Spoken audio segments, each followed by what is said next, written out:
ఈ దినపు దేవుని యొక్క మాట దినవృత్తాంతములు మొదటి గ్రంథము 13వ అధ్యాయము 14వ వచనము. అతని సొత్తంతటిని ఆశీర్వదించెను. దేవుడు తన ప్రజలను ఆశీర్వదించేటటువంటి వాడుగా ఉన్నాడు. ఎప్పుడు దేవుడు ఆశీర్వదిస్తాడంటే లేఖనాల్లో మనం గమనించినప్పుడు యెహోవా యందు భయభక్తులు కలిగిన వారిని దేవుడు ఆశీర్వదించును అని లేఖనము తెలియజేస్తుంది.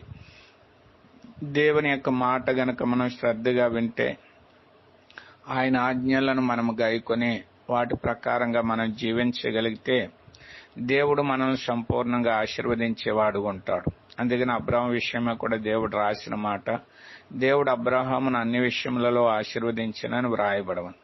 అబ్రహాము దేవుడి యొక్క మాట విన్నాడు, ఆయన ఆజ్ఞలను గాయకున్నాడు, దేవుని యొక్క ఆశీర్వాదాన్ని పొందినాడు. కాబట్టి మనము కూడా దేవుని యొక్క మాట విని ఆయన ఆజ్ఞలను గాయకుని ఆయన ఆశీర్వాదం పొందుదుము గాక.